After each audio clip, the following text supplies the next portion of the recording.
ፓስተር ጸጋዬ መንገሻ ከመኪና አደጋ ህይወቱ ተርፏል። ሆስፒታል ለሚገኝ ዛሬ በ15 በለጠፈው የቲክቶክ አካውንቱ ላይ ገልጾልናል። የኢትዮጵያ ኦርቶዶክስ ተዋሕዶ ልጆች ይቅርታ ይቅርታ ይቅርታ፣ ነጋሽ ወንድሜም ይቅርታ፣ ከልብ ይቅርታ አድርግልኝ። ምን እንደሆነ አይገባኝ። ሊቃነ ጳጳሳት ለምንድን ነው በጥቁር መኪና የምትሄዱት? ህዝብ እየባረካችሁ አትሄዱ? ደም አይደለም ብርሃን የሆነ ዓለም ተሰጥቷችሁ በጥቁር መኪና የምትሄዱ ሊቃነ ጳጳሳት ለእናንተ ወዩ። ሰላም ሰላም ሰላም ቤተሰቦች እንዴት ናችሁ? ደህና ናችሁልኝ? እኔ ዳኔ ክብሪት ፋቢዮ ለባለቤቱ ቤተሰቦች በቅድሚያ እንኳን ለብርሃነ መስቀሉ በሰላም አድረሳችሁ ማለት ፈልጋለሁ። በዓለ መስቀሉን እንግዲህ እንዴት አሳለፋችሁት? እኛ እንግዲህ ይሄን በመሰለ መልኩ አሳልፈናል በዓሉን። በተጨማሪም ቤተሰቦች ዛሬም እንግዲህ ሁልጊዜ እንደማደርገው የተለያዩ አዳዲስ መረጃ ዘር የሆኑ ቪዲዮዎች ይዤላችሁ መጥቻለሁ። ይዤላችሁ ከመጣችሁ ጉዳዮች መካከል እንግዲህ ሰሞኑን የበዓሉ ወቅቱን እንግዲህ አዳዲስ መረጃዎች ሲወጡ ነበር። ከነዛ መካከል በጋዜጠኛ ነጋሽ በዳዳ ላይ እንግዲህ የዛተው ግለሰብ በመጨረሻ ይቅርታ ጠይቋል። እንዲሁም ደግሞ የመኪና አደጋም ደርሶበታል። ይህን የመኪና አደጋ ሆን ተብሎ ታቅዶ የደረሰበት አደጋ ነው ብሎም ብዙዎችም እንግዲህ ሀሳባቸውን ይሰጡበት ይገኛል። እኛስ ቪዲዮቹን አይተን ሀሳባችን እንሰጥባቸዋለን። በተጨማሪም ከተለያዩ ትልልቅ አባቶች እንግዲህ የተሰጡ ምላሾች አሉ በመስቀል በዓሉ ክብረ በዓል ላይ እነሱንም ጋብዛቸዋለሁ። አብራችሁን ቆዩ ቤተሰቦች። ወደ ቪዲዮቹ እንሄዳለን።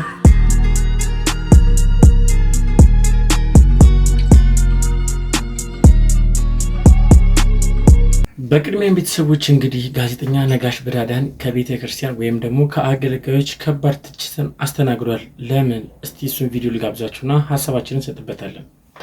ሀሳቤን እንድሰጥበት ሜንሽን እያደረጋችሁኝ ያለ ቪዲዮ አለ። ከ1200 ሰው በላይ ሜንሽን አድርጎልኛል። እስኪ አዳምጠነው እንመለስ። ለማንኛውም የቪዲዮ ለሌሎች ክርስቲያኖች ይደርስ ዘንድ ኮፒ ሊንክ እና ሼር አድርጉት። ምን እንደሆነ አይገባኝ። ሊቃነ ጳጳሳት ለምንድን ነው በጥቁር መኪና የምትሄዱት? ህዝብ እየባረካችሁ አትሄዱ?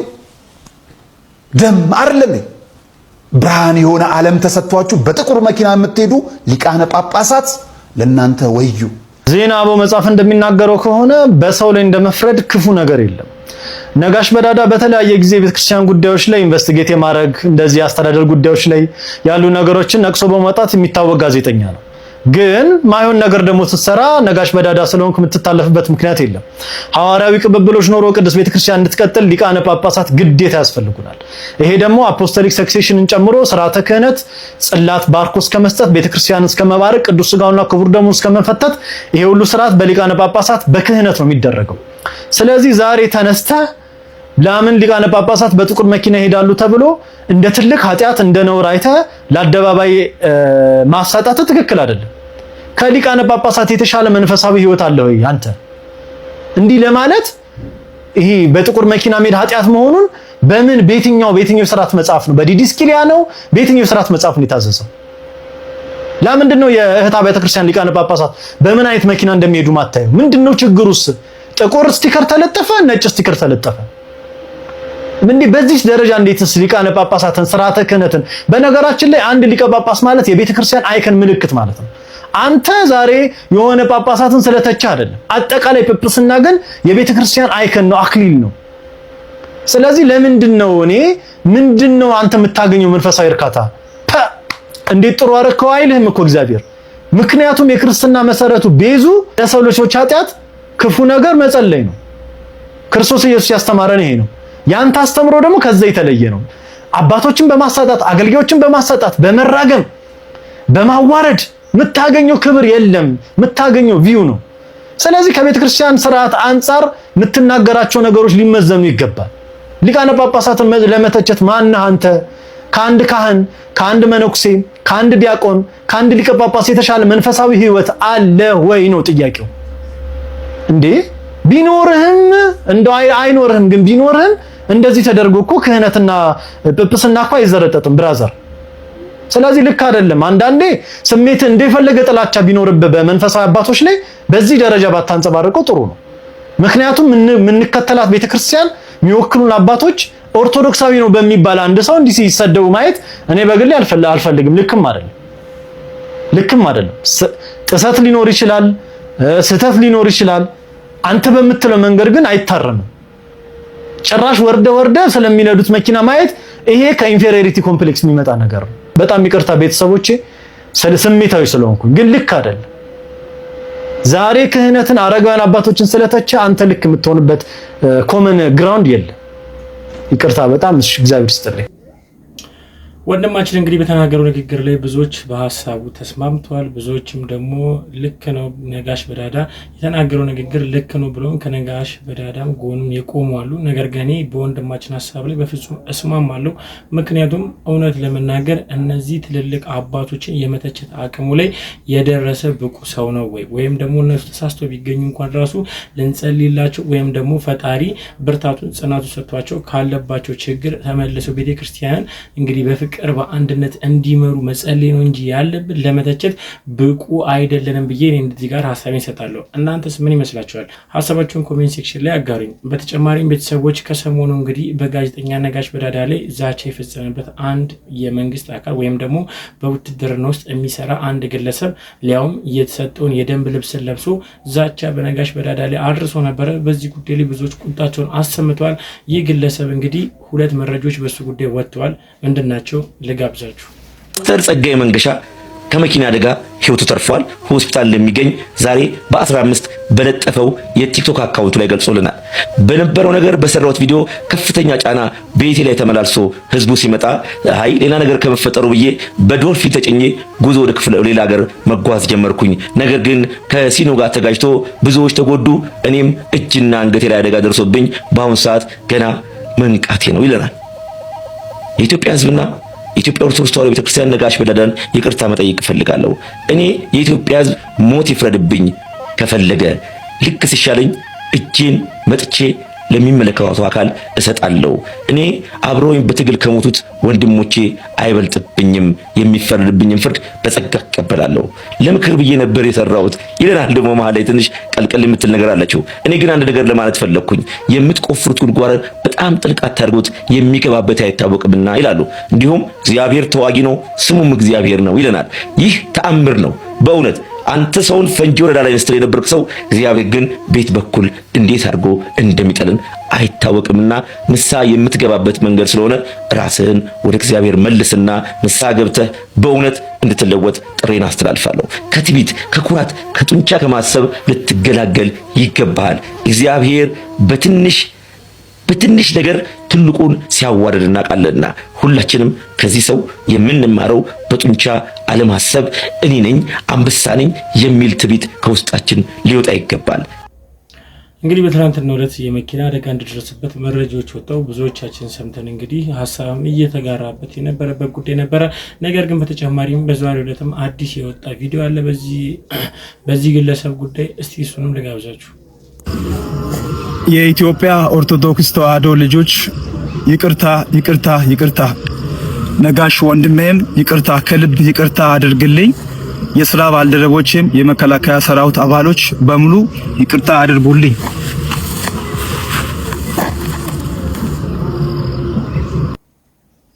እግዚአብሔር የተመሰገነ ይሁን። ስህተት የሰሩ ሰዎችም ይቅርታ ሲጠይቁ ደስ ይላል። እኛም ደግሞ ይቅርታቸው ልንቀበላቸው ይገባል ብዬ እኔ እዚህ ጋር ሐሳቤን ሰጣለሁ። በወንድማችን ይቅርታ አጠያየቅ ላይ ብዙዎች ትችትን እያነሱበትም ይገኛሉ። እኛ ግን ዋናው ይቅርታ የጠየቀው ከልቡ ተጸጽቶ ከሆነ እንግዲህ ከኛ የበለጠ ይቅር የሚል እግዚአብሔር ነውና እግዚአብሔር ይቅር ይበል ለማለት ፈልጋለሁ እዚህ ጋር። እናንተስ በዚህ ጉዳይ ላይ ሐሳባችሁ ምንድነው? ኮሜንት ሴክሽን ላይ ገብታችሁ ግለጹልኝ። በተጨማሪም እንግዲህ የመስቀል በዓል ሲከበር ብዙ አባቶች የተለያዩ መልእክቶችንም አስተላልፈዋል። ከዛ መካከል እንግዲህ የእመቤታችንን የቅድስት ድንግል ማርያምን መስለሰል ጉዳይ እንግዲህ የሰሞኑ መነጋገሪያ ከመሆኑ አንጻር አባቶች በዛ ነገር ላይ እንግዲህ ሐሳባቸውን ሰጥተውበታል። እስቲ እሱን ልጋብዛችሁ። ማን ነው ከናንተ ውስጥ አንድ ጓደኛችሁ ወላጅ እናትን አጣሎ ፎቶዋን መቅደድ አይደለም ማጨማደድ አይደለም ስም አጠራሯን ዝቅ አድርጎ ቢጠራ የሚታገስ ማን ነው? እሱ ካለ ልጅነቱ ያጠራጥራል። የእናት ፍቅር የሌለውም ያሰኘዋል። ካለ ዝም የሚል ለዚህም ነው ኦርቶዶክሳውያንም እናታችን ስትነካ ዝም የማይሉት። እኔና እኔን መሳዮች ለማስታመም ለማስተማር ትዕግስትን ለማዘውተር ቀስ በቀስ ብለን በሕግ እንሂድ ስንል ወጣቱ ደግሞ ትዕግስቱ ያልቅና ለምን ይላል። ለምን አልክ አንለውም። እናቱ ናታ የተገሰጸች፣ የማይደፈር ነዋ የተደፈረው። ስለዚህ ለዚህ ልብ አድርጎ በተለይ መልእክቴ ለሁሉም እገሌ ወገሌ ሳንል ይልቁንም ለሃይማኖት ሰዎች፣ ለሃይማኖት መሪዎች በልዩ ልዩ መንገድ ይችን ቤተ ክርስቲያን የሚያቃልሉ አማኞቻችሁን ለእናታችን ለቅድስት ቤተ ክርስቲያን ስም የሚሰጡ አማኞቻችሁን እኛ ቅዱስ ጳውሎስ እንደነገረን በቅዱስ መጽሐፍ የተሰቀለውን ክርስቶስን እየሰበክን እኛ የምናምነውን ከመወለዳችሁ በፊት የምናመልከውን ኢትዮጵያውያን ያመለኩትን ኢየሱስ ክርስቶስን በማቃለል ሌላ ስም የሚሰጡትን አማኞቻችሁን አዲስ አማኞች ሆነው ብቅ ያሉትን ፓስተሮቻችሁንም ጭምር አስታግሱልን፣ በቃ በሉልን። የአባታችን በረከታቸው ይደርብን። የብዙዎቻችን ጥያቄ ነበረ በዚህ ጉዳይ ላይ እንዴት ቤተክርስቲያን ወይም ደግሞ አባቶቻችን እንዴት ዝም ሊሉ ይችላሉ ወይም ደግሞ ሊናገሩ ይገባል ብለን ብዙዎቻችን ስሜታዊ ሆነን ተናግረናል። አባታችንም ለዚህ መልስ ሰጥተዋል። እውነታቸው ነው። ማንም እናቱ ተረክቶ ዝም የሚል የለም ብሎ ምላሽ ሰጥተዋል። ለአባታችን እንግዲህ ለንግግራቸው እግዚአብሔር ይስጣቸው። ምክንያቱም ትክክለኛው ነገር ይሄ ነው። ይህ ጉዳይ በህግ ማለት ካለበት ለአባቶቻችን ትተን የአባቶቻችንን ስራ ለአባቶቻችን እኛም ደግሞ ከነሱ የምናገኘውን በረከትን አሜን ብለን በመቀበል ቦታችንን ባንቀያየር ደስ ይላል ብዬ ሐሳቤ እሰጣለሁ። አባታችን እንደተናገሩት ይህ ንግግር ግልጽና እንዲሁም ደግሞ ለሁላችንም የሚገባ ሁላችንም ልናስተውልበት የሚገባ ነው ብዬ አስባለሁ። እናንተስ ሐሳባችሁን ኮሜንት ሴክሽን ላይ በነጻነት ግለጹልኝ። ተጨማሪ ቪዲዮ አለ ልጋብዛችሁ። ትርፉ ቅስፈት ነው። ስዕለ አድኗ መድኃኒት ነው። ሉቃስ ነው የሳላት። በስዕሏ ተማጸኑ፣ በስዕሏ ለምኑ። ድንግል ማርያም እናታችን ናት። ኢትዮጵያን ለማተረማመስ በሃይማኖት መነሳት አይቻልም። ስለዚህ ኢትዮጵያ በብሔር ብሔረሰቦች በሃይማኖት እኩልነት ምታምን ናት። የድንግል ማርያምን ስዕል ግን መቀደድ ማለት ከእግዚአብሔር ጋር መጣላትና መቅሰፍት በራስ ላይ ማውረድ ስለሆነ ዛሬም ነገም ድንግል ማርያም የፍጡራን እመቤት የፈጣሪ እናት ናት። እናከብራታለን፣ እንወዳታለን፣ እንማጸናታለን። እናታችን ናት። አስራት ሀገሯ ኢትዮጵያ ነው። ስለዚህ የእግዚአብሔር ልጆች ተፈቃቀሩ። ዝም ብሎ እንደው እኔ ካልያዝኩት አያምርም ማለት ያስጠላል። ሁሉንም እኔ ለያዘው ማለት ጥሩ አይደለም። ሀገራችን ኢትዮጵያ አሁን አባይ ግድብን የገደበችበት እንግዲህ የአባታችን መልእክታቸው ግልጽ ነው። ሁሉም ነገር እኔ ለያዝ ማለት ያስጠላል። እውነት ነው። ቅድም ተናግሬዋለሁ። የአባቶችን ስራ ለአባቶች እንተው። የኛንም ደግሞ ከነሱ የምናገኘውን በረከትን፣ ከነሱ የምናገኘውን ቸርነትን፣ ከነሱ የምናገኘውን ቡራኬ ብቻ ከነሱ እንጠብቅ። ከነሱ መጠበቅ ያለብን ነገር ካላወቅን እኛም ደግሞ የሚጠበቅብንም አናረግም። አባቶችም የሚጠበቅባቸውን ነገርን እንዳያረጉ እንከለክላቸዋለን። ስለዚህ የአባታችን የአባ አቡነ ሩፋኤል እንግዲህ ንግግራቸው በጣም ደስ የሚል እንዲሁም ለሁላችንም የሚገባ ስለሆነ ሁላችንም ከዚህ ልንማር ይገባል ብዬ እንደ ሐሳብ ሰጣቸዋለሁ። እውነት ከነክብሯ ተገለጠች። ብፁዕነታቸው በእውነት በረከታቸው ትድረሰን። የአቡነ አብርሃም ወቅታዊ ቅልብጭ ያለች መልእክት፣ ይህ መልእክት ለብዙዎች ይድረስ። ለዛኛው ቤተ እምነት፣ ለመንግስት፣ ለመላው ኦርቶዶክሳውያን ሼር ኮፒ ሊንክ አድርጉት። ብፁዕነታቸውን እንስማቸው። የድፍረት ደግሞ በእመቤታችን ላይ ይሄ እየበዛ ሄዷል። አለማወቅ፣ አለመረዳት። ማን ነው ከናንተ ውስጥ አንድ ጓደኛችሁ ወላጅ እናትን አጣሎ ፎቶዋን መቅደድ አይደለም፣ ማጨማደድ አይደለም፣ ስም አጠራሯን ዝቅ አድርጎ ቢጠራ የሚታገስ ማን ነው? እሱ ካለ ልጅነቱ ያጠራጥራል። የእናት ፍቅር የሌለውም ያሰኘዋል። ካለ ዝም የሚል። ለዚህም ነው ኦርቶዶክሳውያንም እናታችን ስትነካ ዝም የማይሉት። እኔና እኔን መሳዮች ለማስታመም ለማስተማር ትዕግስትን ለማዘውተር ቀስ በቀስ ብለን በሕግ እንሂድ ስንል ወጣቱ ደግሞ ትዕግስቱ ያልቅና ለምን ይላል። ለምን አልክ አንለውም። እናቱ ናታ የተገሰጸች፣ የማይደፈር ነዋ የተደፈረው። ስለዚህ ለዚህ ልብ አድርጎ በተለይ መልእክቴ ለሁሉም እገሌ ወገሌ ሳንል ይልቁንም ለሃይማኖት ሰዎች፣ ለሃይማኖት መሪዎች በልዩ ልዩ መንገድ ይችን ቤተ ክርስቲያን የሚያቃልሉ አማኞቻችሁን ለእናታችን ለቅድስት ቤተ ክርስቲያን ስም የሚሰጡ አማኞቻችሁን እኛ ቅዱስ ጳውሎስ እንደነገረን በቅዱስ መጽሐፍ የተሰቀለውን ክርስቶስን እየሰበክን እኛ የምናምነውን ከመወለዳችሁ በፊት የምናመልከውን ኢትዮጵያውያን ያመለኩትን ኢየሱስ ክርስቶስን በማቃለል ሌላ ስም የሚሰጡትን አማኞቻችሁን አዲስ አማኞች ሆነው ብቅ ያሉትን ፓስተሮቻችሁንም ጭምር አስታግሱልን። እናት ኦርቶዶክስ ተዋሕዶ ቤተክርስቲያን ዳሯ እሳት መሃሏ ገነት ነው። ቤተሰቦች ቪዲዮን እንዳያችሁት ነው። ብዙዎችም በዚህ ጉዳይ ላይ እንግዲህ የአቡነ አብርሃምን እንግዲህ ንግግር እያያዙ ሀሳባቸውን እየሰጡበት ይገኛሉ። በዚህ ጉዳይ ላይ ሀሳባችሁን በድጋሚ ጠይቃችኋለሁ። ኮሜንት ሴክሽን ላይ በነፃነት ልትገልጹልኝ ትችላላችሁ። ለዚህ ብላቴና ወይም ለዚህ ግለሰብ ሼር እያደረጋችሁ በፍጥነት አድርሱለት። ወንድሜ በአይናችን ውስጥ ከገባ ቆይታል። ለአንድና ለመጨረሻ ጊዜ ልንገር፣ ትልቅ ችግር ውስጥ ነው። ትልቅ ችግር ውስጥ ነው ያለው። ስለዚህ ፋንጅ ወረዳ ላይ ነው እያልኩ ነው። ፋንጅ ወረዳ ላይ ሆነ ፋንጁ አልፈነዳም ማለት ፋንጁ አይፈነዳም ማለት አይደለም። ፋንጅ የሚፈነዳበት የሚሞላበት የራሱ የሆነ ደቂቃ ሰዓት አለው። ስለዚህ ፋንጅ ከፈነዳ ምን ይሆናል? መተኪያ የሌላትን ህይወትን ያጠፋል። ለህይወት ዋጋ ስጥ። እንደ ማንኛውም ኢትዮጵያዊ ዝም ብለህ ኑር። በማያገባው ሁሉም ነገር እኔ ያውቃለሁ እያልክ አትቀባጠር። ዝም ማለት ባለብህ ቦታ ላይ ዝም በል። መናገር ባለብህ ቦታ ላይ ተናገር።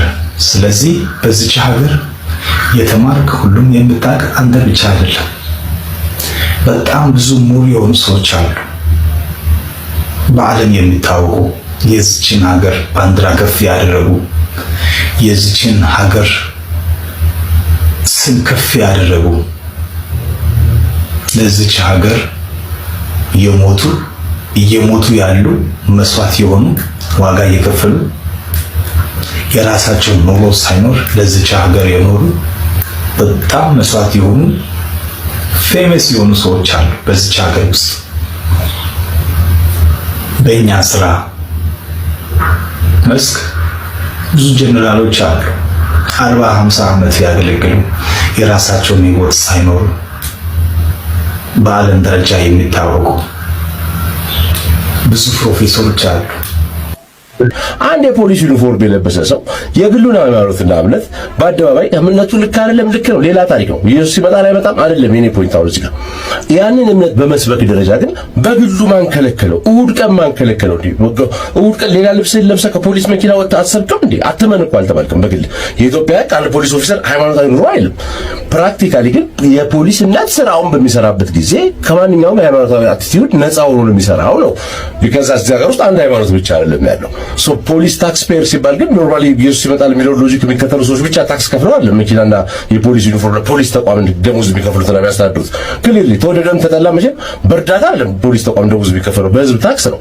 ቤተሰቦች የሰመረ ባሮ ንግግር ሰምታችኋል። ሁላችንም ልናስተውል የሚገባው ሁሉም የራሱ ስራ ያለው የህግ አካል የሆነ የህግ አካልነትን ይስራ። እንዲሁም በእምነት ላይም ደግሞ ሀሳቡን መስጠት የሚፈልግ ሰውም ካለ እንግዲህ ጊዜና ወቅት አሉ። ስለዚህ ሁላችንም ጊዜና ወቅታችንን ጠብቀን አስፈላጊውን ነገርም ደግሞ ከአባቶች ጋር ተራርተን ከአባቶች የሚሰጡን ደግሞ ንግግሮችንም ተቀብለን ሀሳባችንን መስጠት የተሻለ ነው። ለሌሎቹም እምነትም ይህ ነገር ንግግሩን የተናገረው ቢሆንም እኛም ልንተገብረው ይገባል ብዬ ሀሳብ መስጠት ፈልጋለሁ። ቤተሰቦች ለዛሬ ይዤላችሁ የመጣቸው ቪዲዮዎች እኚህን ይመስላሉ። እስካሁን ድረስ አብራችሁ ስለቆያችሁ አመሰግናለሁ። በቀጣይ ቪዲዮ እስክንገናኝ ሰላም ቆዩ። ወዳችኋለሁ።